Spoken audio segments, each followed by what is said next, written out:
Welcome, my peoples. Please like, comment, subscribe, share the video. It'd be greatly appreciated from the bottom of my heart, my peoples.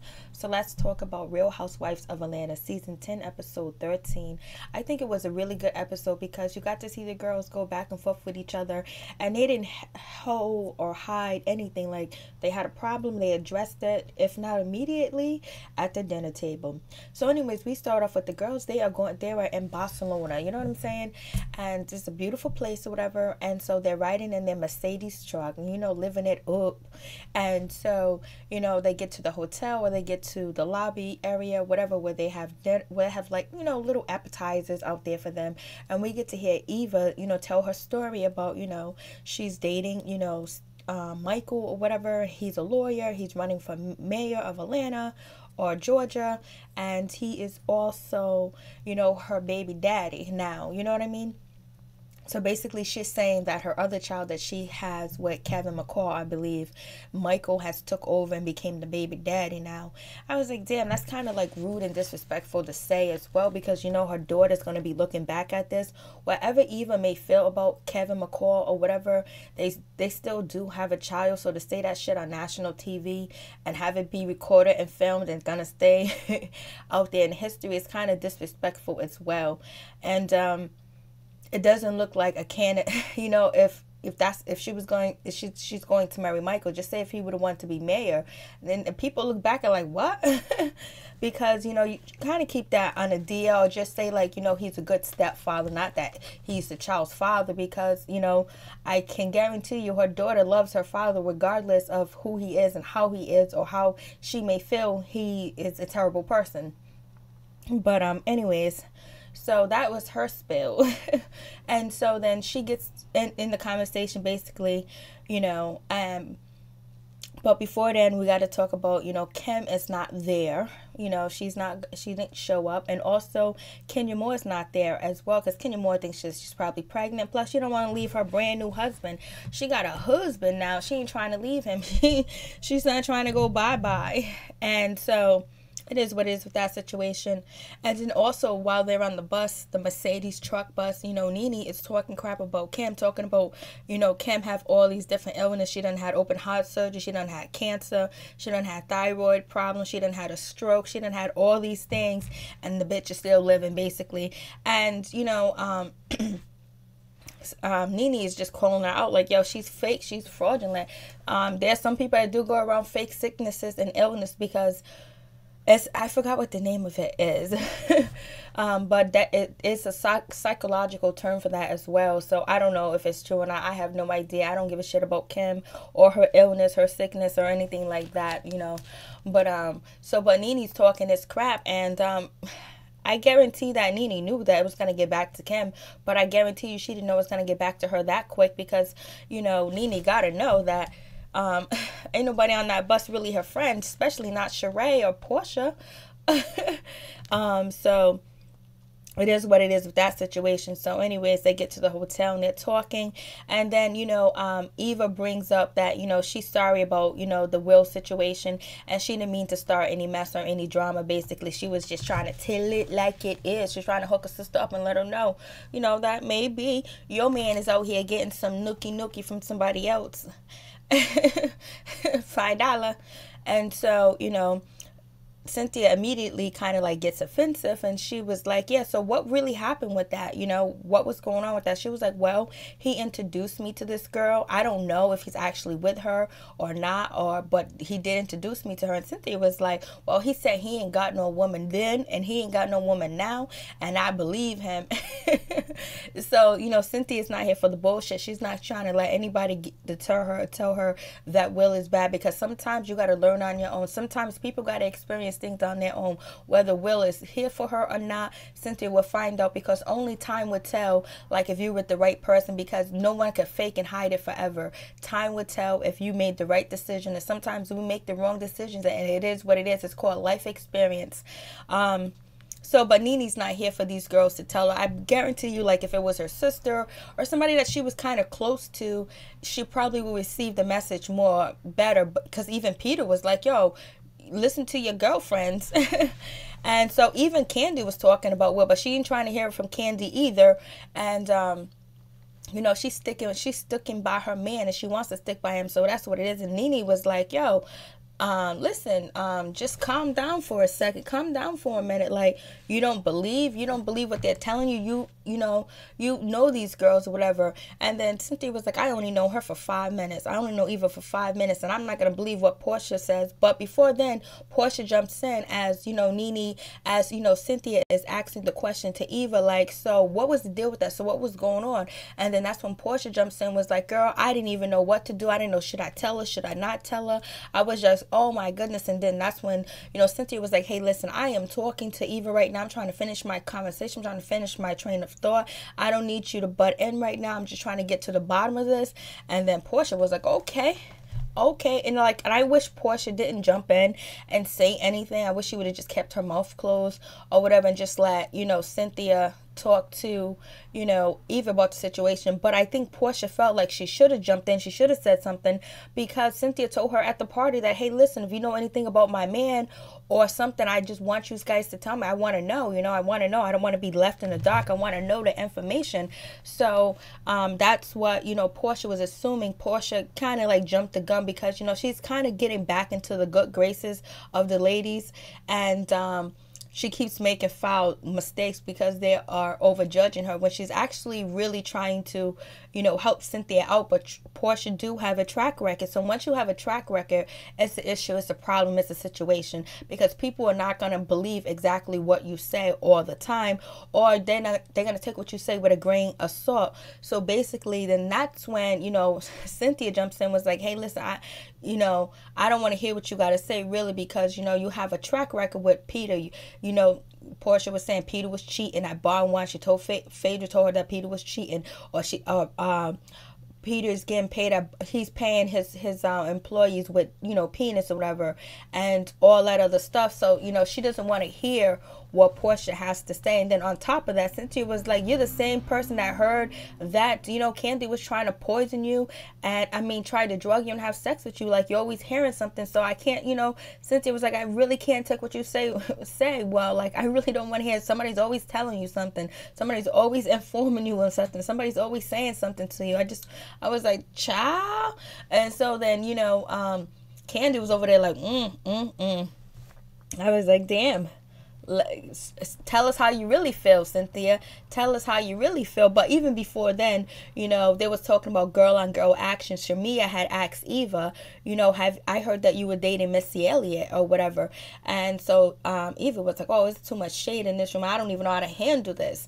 But earlier, Eva was like, I can deal with all this. I've been around models and all this other stuff. Basically, I can deal with the shade. But she was like, oh, these women are really shady. They ain't playing no games. They ain't joking around with me. And so she was like, no. And then she also says in her confessional that she has been with a woman as well. So, but then, then, Cynthia jumps in, was like, if I was, my bucket list is not being with a woman, but, Candy, you can get it here, in Barcelona. You know what I'm saying? I'm looking to receive something. And then that's when Candy was like, look at Cynthia, and, Candy was like, if I give you some of this, you'll be defending me like you defend Will. So that's how the whole conversation started about Will. And then it went to Eva, then it went to Portia. So, and then, Nene's being shady in her confessional, was talking about she's going to try to get, Cynthia a new man or whatever. But if Cynthia is happy with him, then, hey, go be it. So what? Because sometimes some people only come into your life to make you happy for a little while and they leave. Sometimes people ain't meant to be in your life forever. So it is what it is. Oh no. And so Nene was like, yeah, I gotta find Cynthia a new man, because so she can get rid of that slick Willie. I haven't heard that in a long time.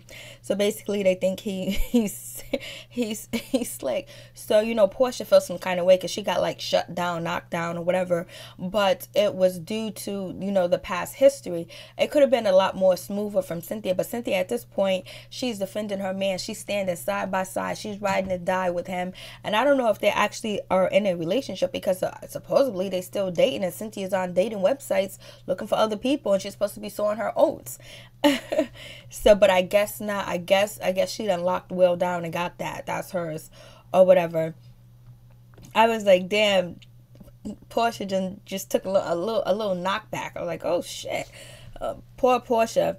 But not poor Portia, but it's just your behavior. Sometimes what you do in the past affects your future with people, and that's what it is. And so it's going to take some time for her to build up that trust again with people, believing what she says. I think for now on, Portia needs to say, well, I know firsthand, and this is who told me the information. So I think she has to be more literal with her information that she gives, where she got it from, who she got it from, and how she got it, what time, date, or whatever. Or she could just say nothing, because Portia was like, you know what, I ain't gonna say shit now. I ain't gonna say a damn thing.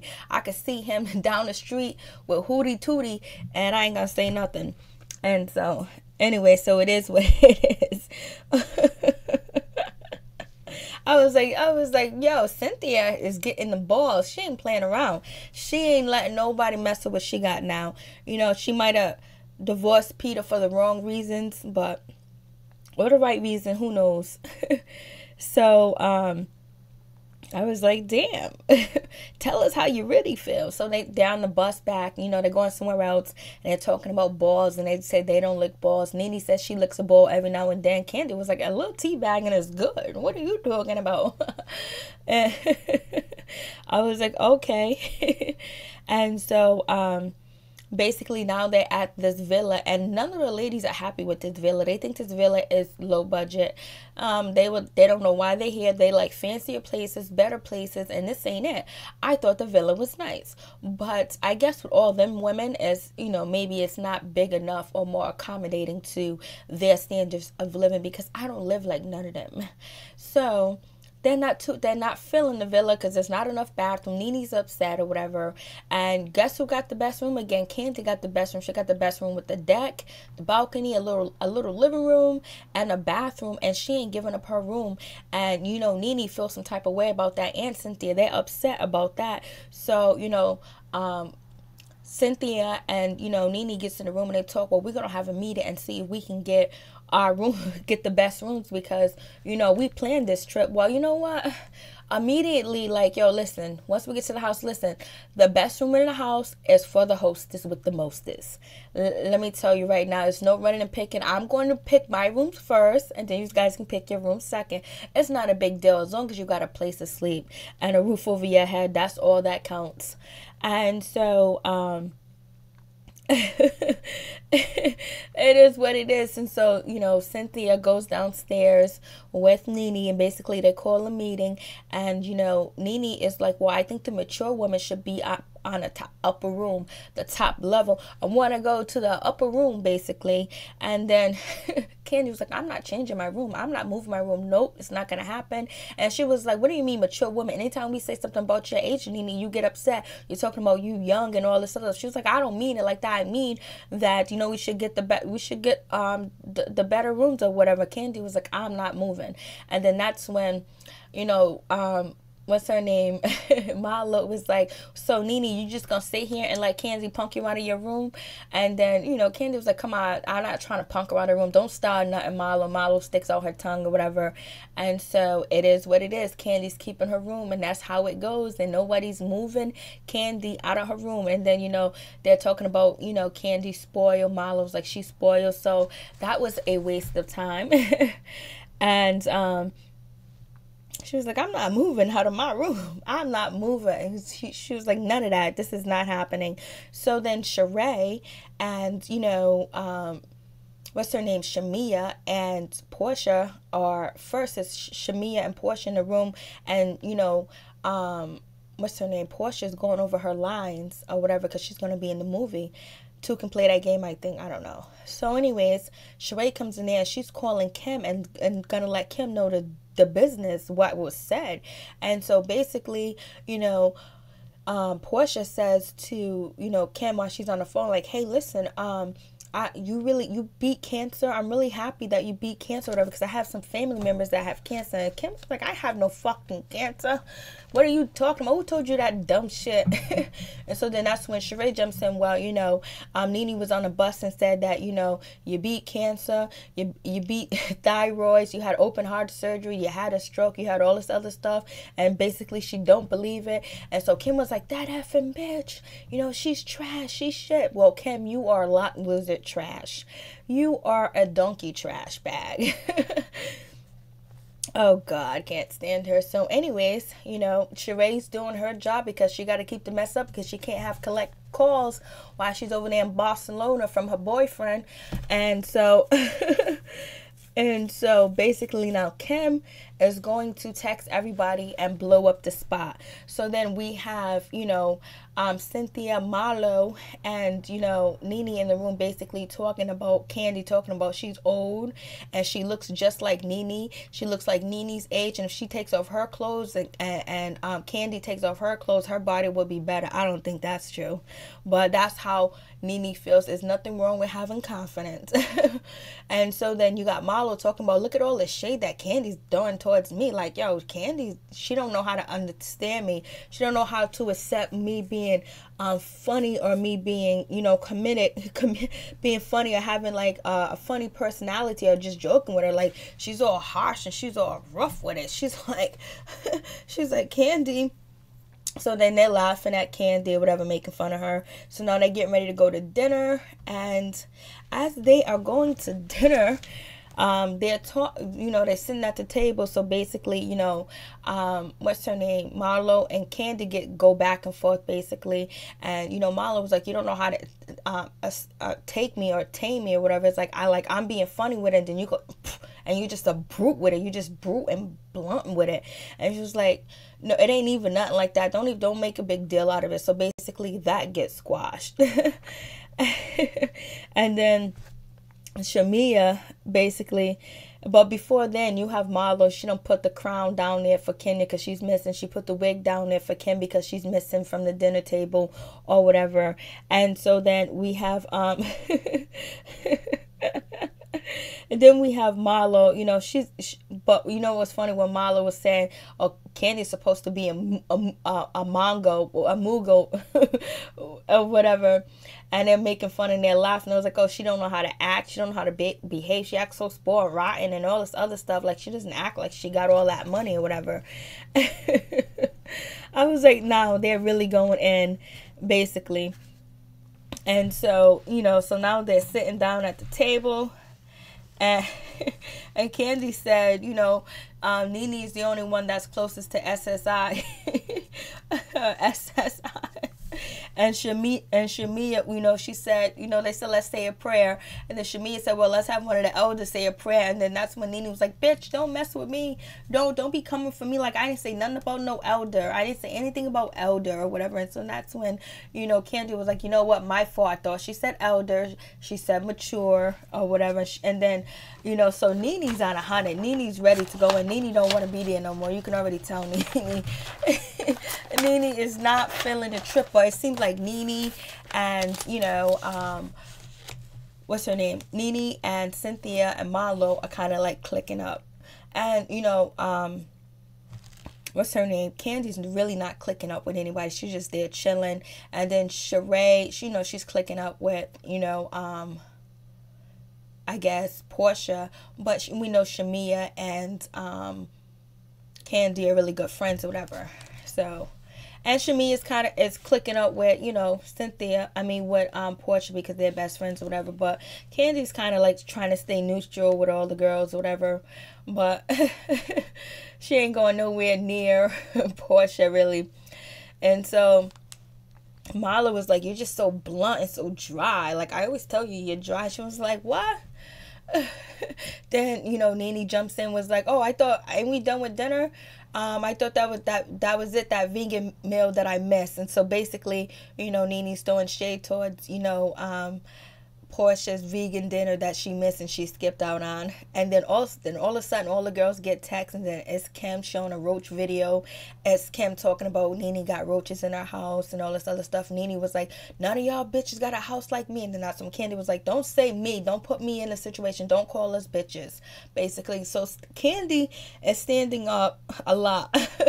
You know, no one's really backing down. Everybody's speaking their mind. So that's the one thing that they're not, you know, whatever they're saying in the dark, they're saying it to each other as well.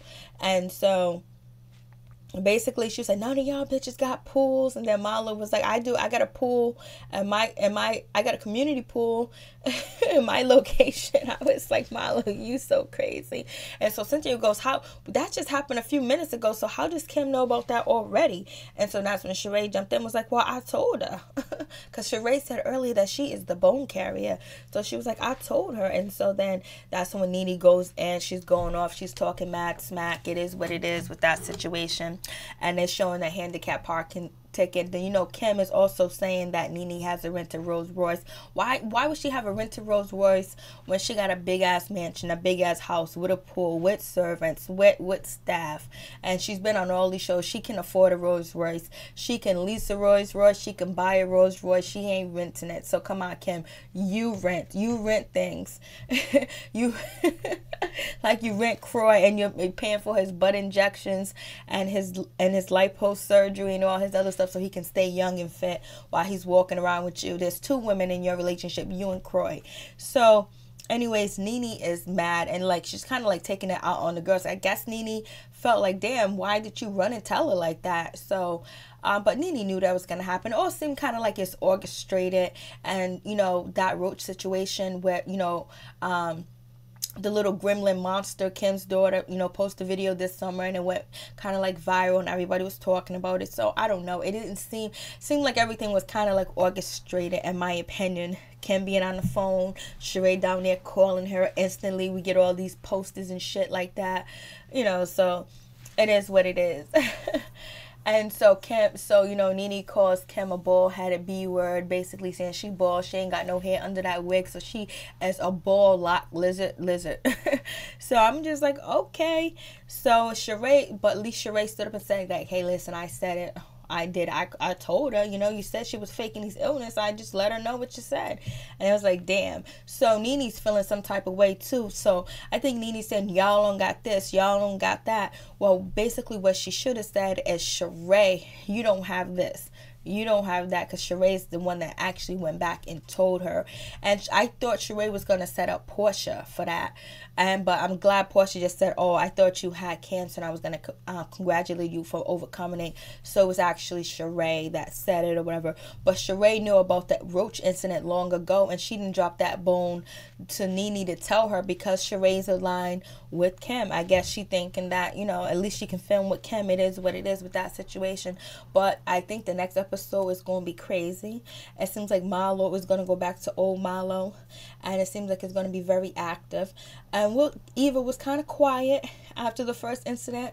She's getting herself in a whirl of different women, because it seems like this episode, while they're out in Barcelona, like they're actually next to each other to speak their mind instantly. And it seems like Portia is kind of like backing back, like, damn.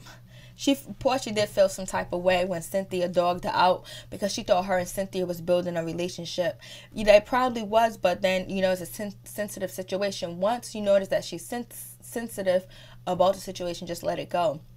But I don't think Portia's good at reading people, or reading when people are annoyed and don't want to hear something. She's like, oh, I'm helping you out. So it is what it is. And Nene is on it. And Kim is on it. So I guess they fighting for who's more relevant, who's going to talk crap. And did you see Shamia dance in the street? She didn't get no money. If she did that in America, she would have got some money. You know, cars would have pulled over and stopped and gave Shamia some money for dancing in the street. I don't know what they're doing out there in Barcelona, but it's okay. And it was like, what did they say? Like, I don't know if it was Marlo that said that if she wanted to be around Mole, or was it Sheree that said if they wanted to be around Mole, they would go to Kenya Moore, man. I was like, grimy. Then they was talking about the towels are dirty, the towels had holes in it, talking about they gonna bleach the tub. Peace. I'm out. One love.